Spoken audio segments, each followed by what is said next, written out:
The morning sun barely touched the marble steps of the estate when something happened that should never have happened. A small girl stood at the bottom of a staircase built for power, not innocence. Her blonde braids were uneven, her school uniform clean but worn thin, her backpack hugged tight against her chest like armor. She hesitated only for a second before stepping forward, past iron gates and unspoken rules, toward the most dangerous man in the city. Luca Marchetti was stepping out of his black Mercedes, already mid-conversation, already calculating profits and threats, when a tiny hand tugged his expensive suit jacket. The world stopped. His security froze. His driver forgot to breathe. Even the gardener 30 feet away went still. No one touched Luca Marchetti without consequences. No one spoke to him without permission. And no child ever approached him asking for help. But this one did. Her voice trembled, but it didn't break. She looked up at a man whose name made police captains lower their voices and whispered, "Sir, can you please walk me to school today? I don't feel safe anymore." Across the street, a man leaned against a gray van, hands in his pockets, smiling in a way that made instincts scream danger. Luca noticed immediately. He knew that posture, that stillness, that predatory patience. It belonged to Antonio Carelli's network, traffickers who tested boundaries like sharks tasting blood. The girl Haley pointed at him without looking, as if even acknowledging his face felt dangerous. "He follows me," she said softly, "every day." Behind her, her mother ran out in panic, apologizing before anyone accused her. A maid, a servant, a woman who had taught her daughter one rule above all others: stay invisible. Luca knelt down, ignoring every protocol that had kept him alive for decades. He folded his tattooed hands and met the child's eyes.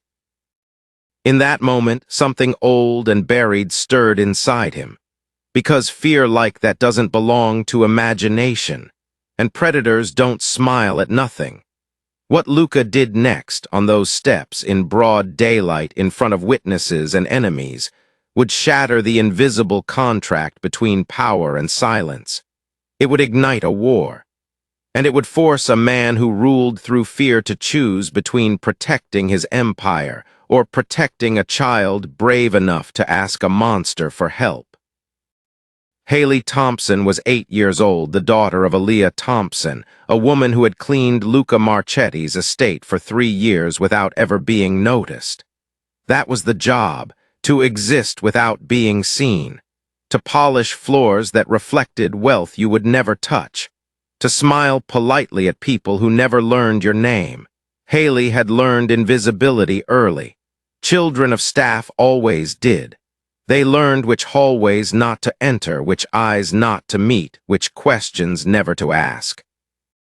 Their lives existed behind the mansion, where marble became tile and chandeliers became bare bulbs. For 3 weeks, Haley had told her mother about the man, the one near the school gate, the one who appeared 6 blocks from home, always watching. At first, Aaliyah tried to believe it was nothing. You want to believe that when fear threatens the only stability you have. But then he knew Haley's name. Then he got closer. Then the smile stopped pretending to be friendly. Aaliyah went to the police 5 times. 5 reports, 5 dismissals. Without a threat, without contact, without evidence, there was nothing they could do. The unspoken truth hung in the air every time. A maid's fear didn't carry weight. And then came the morning Aaliyah got sick, feverish, weak, too sick to walk her daughter to school. Haley looked out the window and saw the man across the street, not hiding anymore. Waiting. That's when the rules broke, because some dangers are worse than punishment. Some fears are heavier than obedience. Haley remembered something her mother once whispered late at night, that Luca Marchetti was ruthless, but he had rules. That he once killed a man for harming a child. Innocents were sacred. Haley didn't know if that was true. She only knew that the police wouldn't help, her mother couldn't walk, and the man outside was smiling again. So she chose the most dangerous option available to her. She approached power itself, not because she believed in it, but because she believed in survival. And sometimes courage doesn't look like shouting. Sometimes it looks like a quiet voice asking for protection where it should never exist. Luca Marchetti had survived by reading people faster than they could lie. He knew fear, he knew manipulation, and he knew innocence when he saw it. When Haley asked him to walk her to school, he saw three things instantly. She was terrified, she had exhausted every safer option, and whatever hunted her wasn't imaginary. When he noticed the man across the street shift his stance, Luca felt something colder than anger settle in his chest. Disrespect. Carely's people did not operate her, and they did not hunt children. Luca's mother had taught him one rule before she died, shielding him from bullets meant for his name: protect the innocent. He had built an empire on blood and boundaries, but that rule never bent. He moved Haley behind him and made calls that carried weight. Security was mobilized, background checks ordered, police pressure applied. And then, ignoring decades of reputation, Luca Marchetti did the unthinkable. He took the girl's hand. He walked. Neighbors watched in disbelief as the most feared man in the city matched his stride to an 8-year-old's steps. Haley explained everything in whispers. Locations, times, patterns. Luca listened like it mattered because it did.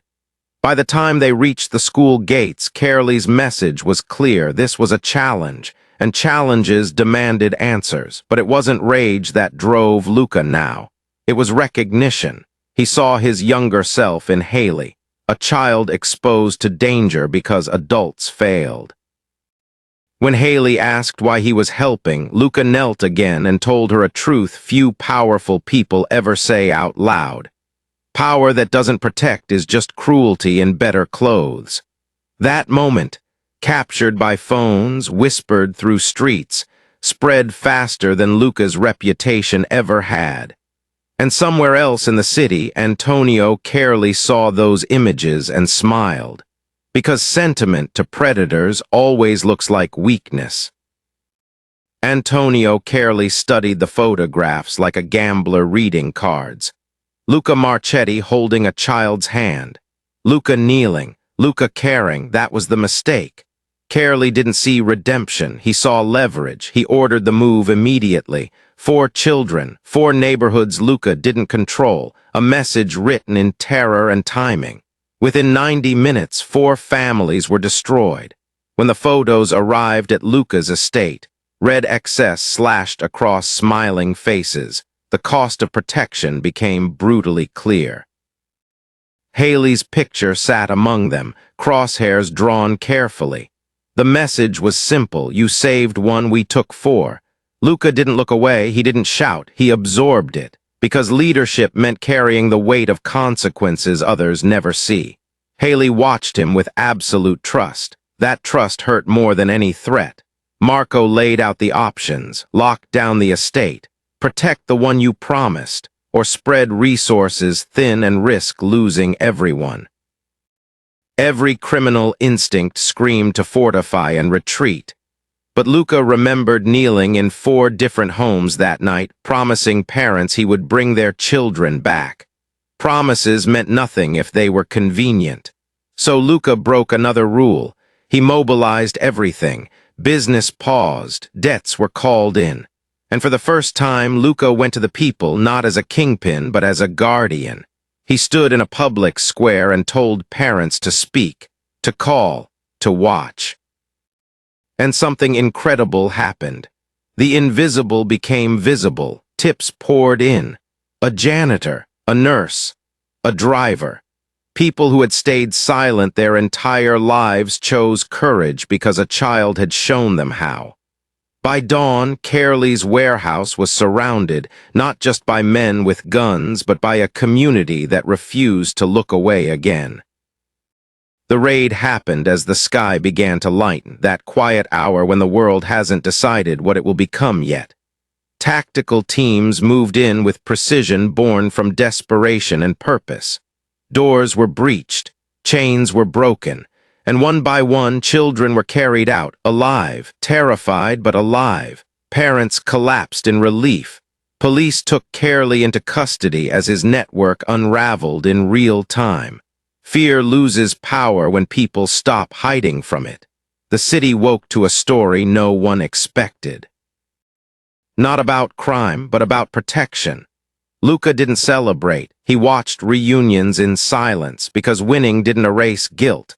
It didn't erase the fact that 4 children suffered because he chose to act. That weight would never leave him.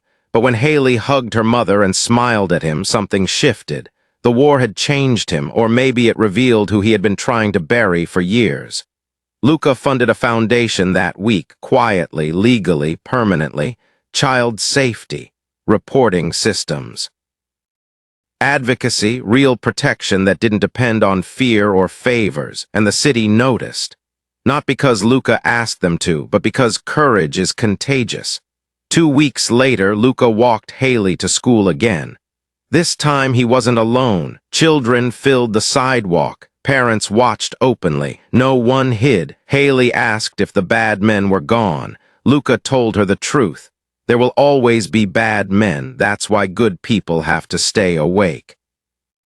Luca realized something powerful standing outside that school. Fear had built his empire, but courage rebuilt his soul. For years, he believed protection meant dominance. Now he understood it meant responsibility. He had spent his life commanding silence. One child taught him the value of a voice.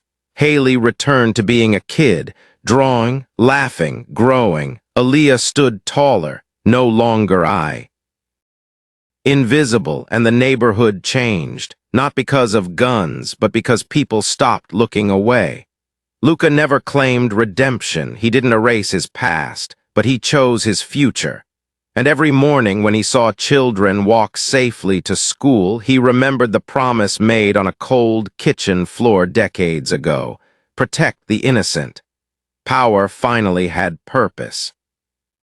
This story isn't about a mafia boss becoming a hero. It's about what happens when courage interrupts fear, when a child refuses to stay invisible, when power is forced to answer innocence. Haley didn't change the city by being loud. She changed it by being brave. And Luca didn't become good by one act. He became accountable. Because sometimes the most dangerous thing isn't a predator, it's silence. And sometimes the smallest voice is the one that starts a war worth fighting. If this story moved you, let it remind you of something important. Courage doesn't wait for permission. Protection shouldn't depend on status, and silence is never safer than speaking up. If you believe stories like this matter, stories that challenge power, inspire bravery, and remind us who we should protect, then make sure you support this channel. Hit subscribe, like this video, share it with someone who needs to hear it. Because stories don't change the world alone. People who listen to them do. And sometimes, all it takes to change everything is one small voice asking for help, and someone brave enough to answer.